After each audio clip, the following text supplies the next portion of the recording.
This is Volusia Today, a public information radio program brought to you by the County of Volusia. Good morning and welcome to Volusia Today. I'm your host, David Hunt, with the county's Community Information Division. Happy New Year. We hope you all had a great holiday season. I'm joined in studio today with Pat Kewen, a Community Information Specialist as well. Pat, any big New Year's resolutions? Not a one. None? No. Yeah, I was kind of in the same boat this year as well. I got a baby on the way due January, coming up in January, so I kind of made all my changes. I'm kind of just trying to keep them going. But it's going to be a good year. There's a lot to look forward to. There's a lot happening in Volusia County. We had our first council meeting yesterday. I caught some of it last night. I'm one of those guys who really enjoys watching the meetings. So I'm from Port Orange. I try to always watch the Port Orange council meetings, and then I watched some of it last night, but they're pretty long, right? The meetings are pretty long. Right. These meetings can go 7 to 8 hours, sometimes even 10 or 12, but I think they usually last about 8 hours. And the big news out of yesterday's meeting is that the county council chose a new vice chair, and it's Troy Kent, who represents District 4, which serves Ormond Beach, Holly Hill, and Ormond by the Sea. And he's been on the county council for a year now. He's a former Ormond Beach commissioner, and he's an assistant principal with Volusia County Schools. So we're looking forward to great things from him as he works with our chair, Jeff Brower. Yeah, that's awesome. We missed some of the meeting yesterday because you were actually hosting a school tour, correct? That's right. We had the School of Government come from University High School, and they're a bunch of really bright students. They were very interested in everything, and they were actually fascinated by the county council meeting and the topics they were bringing up. Yeah, I stopped by for a little bit. We had Jessica Finchers from Coastal come in and talk to him a little bit, and they seemed super engaged. You had some other great speakers in there too, right? That's right. I think their favorite was the sheriff. Right. It's funny, when he walked in the room, one of the girls said, "Oh my gosh, you're the guy on all those YouTube videos." Yep. It was like a rock star walked in the room. That's awesome. He's always a favorite. Yeah. He's fun to listen to. I'm sure. And then during the council meeting, I like I said, I listened to some of it last night. They set some of the goals going into this year and what they're looking to do moving forward. There was a lot of discussion, right? That's why I love watching it, because there's a lot of different viewpoints, a lot of discussion, a lot of thoughts on where we're going moving into the future. If you're interested in that, you can catch the county council meetings and a lot of other great information on the Volusia County YouTube channel. All the council meetings are posted there. You can check them out at any time. The goal setting was near the end of the meeting yesterday, so that'll be up. That's up right now. You can definitely go and check that out. And as we do move into the new year, I don't know, maybe some people's goals might have been, I'm going to plant a garden this year. So we brought in Brittany Council-Morton from the UFIFAS Extension. If you're like most people, you're probably like, what is the UFIFAS Extension? So Brittany, good morning. And what is the UFIFAS Extension? Well, good morning. Thanks for having me today. Of course. So first off, UFIFAS stands for University of Florida Institute of Food and Agricultural Sciences. And basically, we're a network of outreach facilities known as extension offices throughout the state that deliver research-based information from the university standpoint down to our local stakeholders. A lot of people back in the day used to kind of call extension offices the 4-H office because that's what they were most familiar with. But we actually have a plethora of different programs. So we have 4-H youth development, we have commercial horticulture, residential urban horticulture, you have family and consumer sciences, ag and natural resources, Sea Grant, food and nutrition program assistant program. So we have a lot of different things that can meet the needs of our stakeholders wherever they are. So what does that look like for an average resident? Let's say my New Year's resolution is I want to plant a garden, I want the most beautiful yard, and I want to get some food at some point. That's going to look like a lot of hard work. Right. Right now is definitely not the time that you want to be starting a garden, but this is the time you want to do your research and you want to plant. So at this time, I'm pretty much recommending folks to do soil testing if you haven't done it. You want to see what your soil pH levels are. Do you have acidic soils? Do you have alkaline soils? So you know what plant is going to work best in the landscape. We also have a program called the Florida Friendly Landscaping Program, which covers 9 principles. And the first principle is right plant, right place, which is majority of the battle here if you're trying to plant anything. If your soil is too acidic, there are certain plants that will not thrive. Also, this time for our avid gardeners, they're like, the temperatures are dropping. What am I going to do? How am I going to protect my yard? So the conversation and questions that have occurred lately have been surrounding freeze and how to freeze protect your yard. Okay, so you just said a lot there. Like, I'm interested in all of that. How would I even go about getting a soil test? I've lived here my whole life. I've tried gardens. I've never been that successful. My wife is definitely into the gardening and food garden, vegetable gardens, but we've done all right, but we haven't really succeeded. So how would I even go about getting a soil test? So we have this amazing partnership with the libraries where we actually have soil sample kits in all the libraries here in Volusia County. Oh, that's awesome. So it helps meet the clients where they are. Sometimes people are not able to come out to the Ag Center or the Extension office, and that's fine. So we have them at the local libraries. They can pick up a soil sample there. They can come by the office and pick it up, or they can give me a call and I can walk them through how to go ahead and submit that sample to the University of Florida. And then if they have questions, they just give me a call. Ooh, I'm going to give that a try. I've got clovers taking over my yard, and I think that means I've got a soil issue going on. Hey, I'll tell you this. I have plenty of weeds in my yard, and as long as they're green, I'm going to let them be. You're right. They are nice and green. So suppose your soil is too acidic. What do you do about that? So if your soil is too acidic, typically you would add lime to raise the pH to make it a little alkaline. If it's anything over a 7, sometimes homeowners are like, well, I want to lower my soil pH. That's when you would add different forms of sulfur or elemental sulfur. But the problem with that is it is a tedious process. So it's not something that's going to happen in 3 months, in 4 months. That is something that's going to take time because of how the different chemicals react with the soil chemistry and how they bind to different particles. And when you get into soil quality and soil health, it's a lot more information. It's very interesting, actually, when you start to get into the nuts and bolts of it.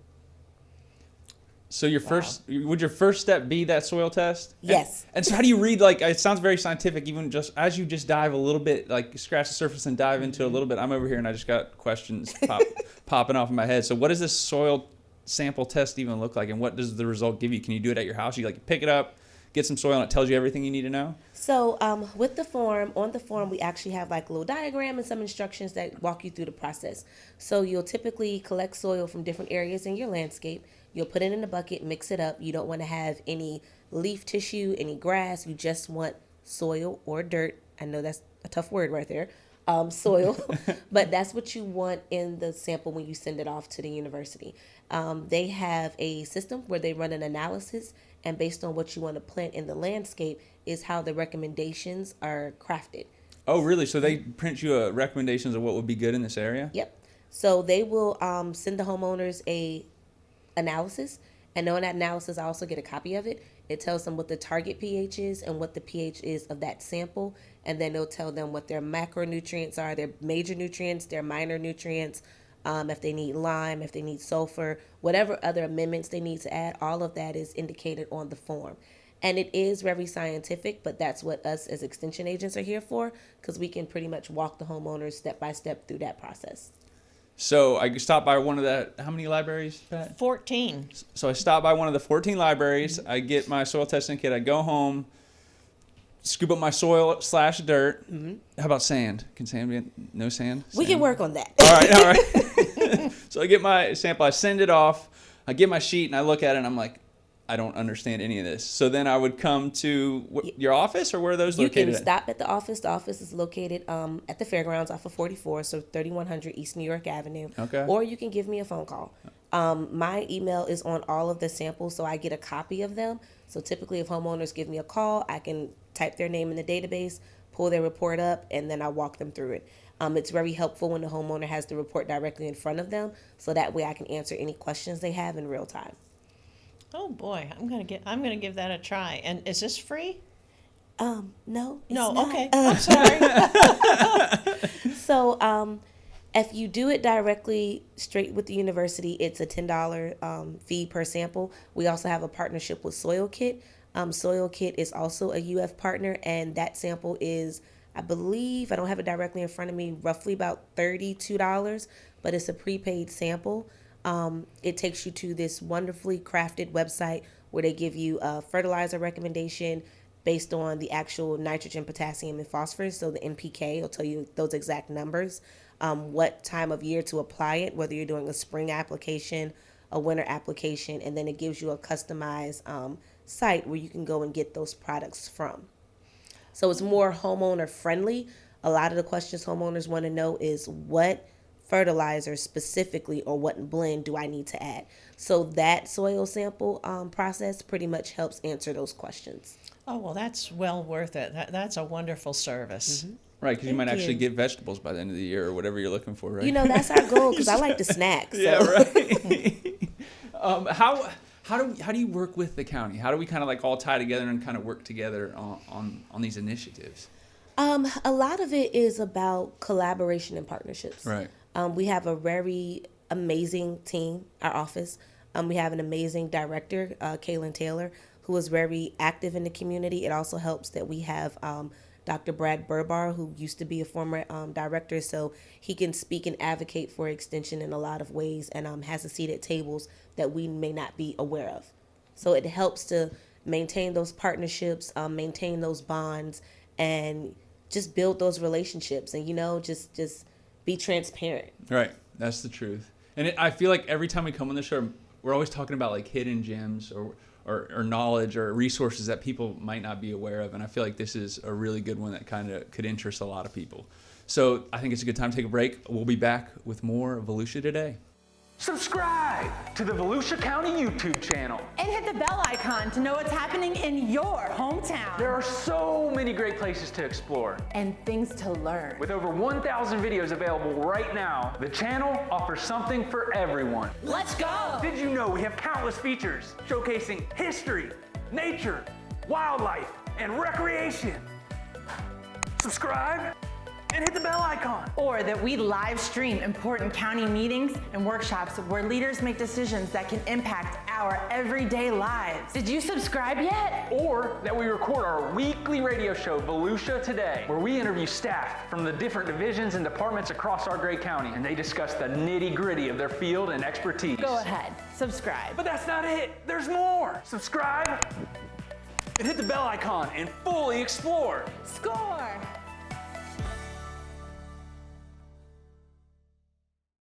We're back. I'm Pat Kewen, and I'm here with David Hunt and Brittany Morton from the UFIFAS Extension, and you're listening to Volusia Today. Brittany, we've been talking a lot about the extension, and I'm hoping you can give us some tips on what people should do to freeze-proof their yards.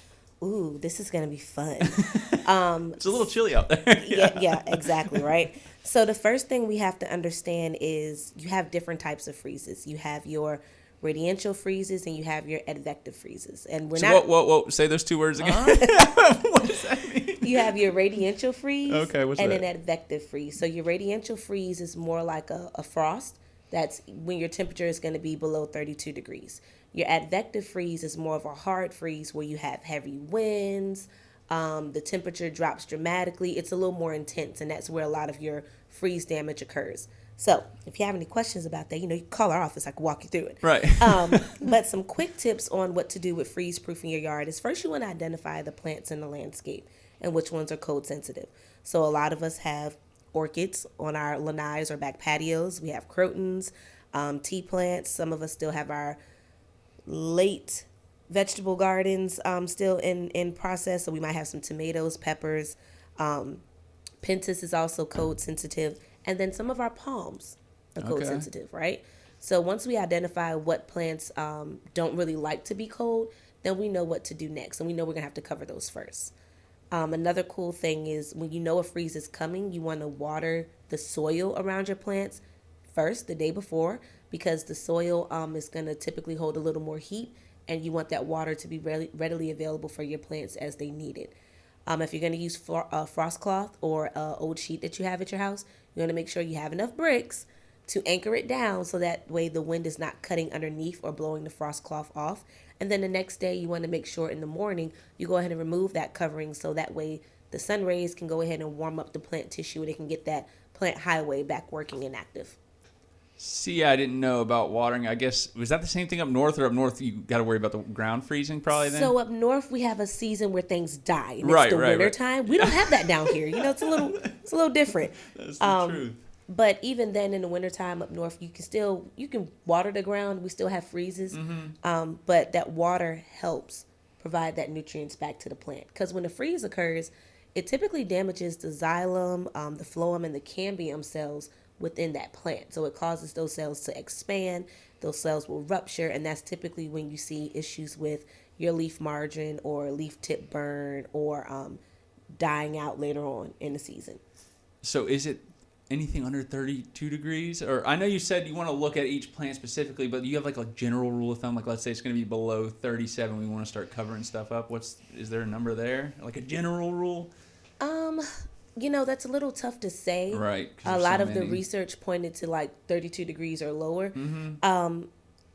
Best practice, if you want to be safe, if you know it's going to be cold that night, it doesn't hurt to cover your plants. But the biggest thing is you want to make sure you uncover them the next day so those sun rays can go ahead and heat it back up. Because if you don't, you could end up causing a little more damage to your plants than you bargained for.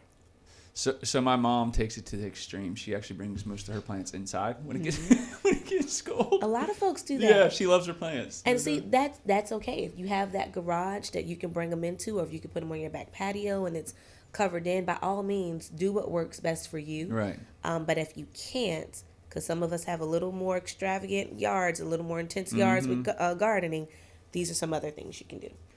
So let's say it freezes and then I see some leaves starting to fall off. It's not looking so great. Does that mean it's dead, or should I give it some time, or what's the deal? Don't Don't not cut your plants. Do not remove it. If your plant looks a little dead after a freeze, two things you got to remember. If you take a shower and you decide you're going to wash your hair and then you go out in the snow, you're going to get a head cold, right? Mm-hmm. So if it's still cold outside and you decide you're going to prune that plant, you could cause more damage to the plant because you can send it into shock with those cold temperatures hitting that open cut. Okay. And then it can also cause the plant to necrose or die off. So what you want to do is if even any part of the plant looks dead, just let it stay there because it's acting as additional insulation for the plant. And then once our temperatures are consistent, 65 degrees or higher, then that's when you want to go and prune because you can cut back till you see green, and pruning typically stimulates new growth.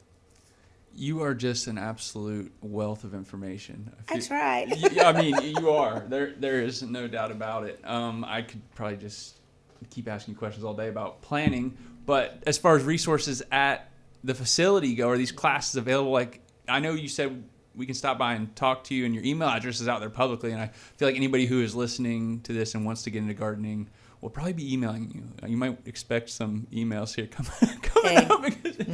Bring it on. So we have a monthly events calendar that our office puts together. So again, you can call our office so we can get your email and get you added to that list. We're also crafting a email list as well. We're constantly adding to that. So again, give us a shout. You can follow us on Facebook, UFIFAS Volusia County Urban Horticulture Facebook page, or just UFIFAS Volusia County. That's our general office page, and then the Urban Hort one as well. We have library talks all throughout the county. Some of the libraries that we're at, that the Master Gardeners are at, a lot of this wouldn't be possible without them, is the Land Library, Edgewater, New Smyrna, Port Orange. They're at Ormond Beach Environmental Discovery Center, also DeBerry Hall, Sugar Mill. So I have an active volunteer base. They are really the boots to ground in the county. And again, I would not be able to do the amount of work that I do without them. So I gotta give them credit and sing their praises. That's awesome. The libraries are a huge resource. It's not just about books. They're offering all sorts of stuff these days. Definitely stop by your local library and check them out as well. That's right. Speaking of the libraries, you've got a program coming up at the Ormond Beach Regional Library on January 13th. It's going to be a Regrow the Loop program, and Kaylin Taylor is going to tell people how to garden under the trees. And this means adding understory, which I didn't really know what it was until a couple weeks ago. But you've got the trees up tall and the grass down below, and whatever's in between is understory. So it's good to add brush and colorful plants there, and she's going to tell us all about that. It's more so like landscaping in layers. So you start with the bottom and you just kind of build up, and then you're also thinking about the wildlife in your landscape. So when you're building up that understory, you're thinking about what potential animals may find this place as a home. So that's going to be a wonderful collaboration with Master Gardeners. I'm not going to say the names because I don't want to leave anybody's names off, but Master Gardeners will definitely be there helping spearhead that event as well. So the Regrow the Loop program has been awesome, a wonderful partnership. We've had a lot of traction really getting the information out there to the community and those underserved audiences. That's right. The community's very excited about that program, and they're turning out for these monthly classes. I love it. I love it. So I'm going to do a shameless plug if that's okay. Of course. Of course. You're sharing all this great information. You can, yeah. So we have a Strengthening Your Facilitation Skills training that's going to be going on January 30th and 31st. So if you want to learn how to build that tool base up for leading more effective meetings, we'll have that going on. You can give our office a call for that. We're going to be having our 4th annual edible plant sale February 17th, which is a Saturday, at the office from 8:30 to 10:30. Get there early. We have amazing plants. Pretty much 85 to 90% of the plants that we sell at our fundraisers are propagated by our Master Gardener volunteers. Oh, wow. So please come out and support our program. And then also on March 16th, we'll be having our 26th annual plant fair from 8:30 to 12 p.m. as well. So again, get there early. A lot of great plants. Ask a friend, bring your own wagon, bring the whole community. Just come out. And you said that's March 16th? Yes, March 16th. So both of those are going to be on a Saturday. Good. And edible plant sales February 17th? Yes. So what kind of, I know we did an edible plant giveaway here at the county last year, and those went so quick. Yes. I think we had over 1,000 and they were gone in the snap of a finger. You know what's funny? It seems like after COVID or at the start of COVID, let me speak correctly, people got more of an interest in gardening or fishing or getting back to the basics. And it's great to see because people are asking a lot of questions, but you start to see a lot of different gardening styles come out of that as well. Well, that's awesome. We're going to take our last break, and we'll be back with more Volusia Today. Make the most of your day at the beach. Download the Volusia County Beaches app today. Sign up for real-time notifications on vehicle ramp openings and closings. Find staffed lifeguard towers. Get updates on tides and beach conditions, plus off-beach parking and coastal parks info. Volusia County Beaches app is available for your smart devices at the App Store and Google Play. We're back. I'm Pat Kewen here with Brittany Morton and David Hunt, and you're listening to Volusia Today. So Brittany is our expert horticulturist here today, and she's been encouraging people to have their soil tested and stop by the agricultural center. So can you tell us more about the Ag Center, where it is, and what people can learn and see there? Of course. So we are located at 3100 East New York Avenue. We share a space with the fairgrounds, and Farm Bureau. So we're actually in a wonderful space. We have great partners over there, and we're off of 44. We have demonstration gardens that are maintained by our Master Gardeners. So they have a work day, which is Tuesdays, and they maintain all the plants on the demonstration gardens in addition to our 2 facilities staff members. They're awesome. Great team. So you can come by anytime, Monday through Friday from 8 to 4, and then just do a little tour, self-guided tour. We have shade areas so we can show people what you can grow if your yard is 100% shady, if you have 50-50 shade, sun. We have a children's garden. If you want to do a water design in your garden, we have a koi pond, outdoor classroom. We have a lot of fruit trees on the property that we can point out, natives, non-native plants, nothing invasive. And then we also have an edibles garden. So Area 6 is what we call it, is our veggie patch. And there we show people how you can plant things directly in the ground, how you can set up raised beds, you can do container gardens, how you set up different irrigation systems, whether it's micro irrigation, drip irrigation. We have compost, we have perennial vegetables. If you have livestock on your property, you have like cattle fencing, we can show you how you can adjust that and make little frames or trellises for your plants. So I say all that to say our Master Gardener volunteers do an amazing job at the office. They do an amazing job with maintaining the landscapes and really reaching that mission of outreach and education. So anytime you got any questions, you can call our office, you can talk to me, you can talk to one of our volunteers, and we will definitely get you guided on the right steps. Can we just stop by, though? Yeah, you can stop by So anytime. I can stop by and you can walk me through and kind of show me. That's an amazing resource. We have a lot of people that just stop by and they're like, oh, I never seen this before. I don't know what it is. So they have the option that they can do a self-guided tour, or they can just say, hey, can you walk me around? And I'll walk them around and show them what we got. My wife listens to this show, so I was going to make it a surprise date, but I think I might take her on a date. Surprise! To the extension office. That sounds amazing. What else do you got? We got about a minute left. What do we want to leave the people with? Florida native plants. What do we want to be planting? Invasives? Anything? No, do not plant any invasives. Right, no. remove invasives. Yeah, we right? got to get away from that. You're right. But what I do want to say is, if you have not been at the extension office, if you don't know what it is that we do, just stop by. Follow us on our social media platforms. Call us. Any questions you have. We're here to help. And oftentimes extension is known as the best kept secret. So we're trying to not be the best kept secret anymore, but just want to be the best resource in the county. I love that. Yeah, that's awesome. Well, thank you for all you do. Thank you for coming in and just sharing this information with us. I learned so much, so I really appreciate it. And Pat, what do you got? What do you got as like a leaving message? What do people need to know heading into next couple weeks? Oh, let's remind everybody about the new Raptor Center at the Marine Science Center. That's another hidden treasure in Ponce Inlet. They take care of sea turtles and seabirds, and they recently opened an exhibit to house their raptors. And these aren't the velociraptors that you see in Jurassic Park. These are birds of prey. They've got a wonderful great horned owl and some falcons. And it's a great way to spend the day. Oh, check that out. So I think that's it, right? Like the county's full of awesome things to do. So get out there, enjoy it, and plant something. Yeah. Thank you. Yeah, you're welcome. Have a great day. You too.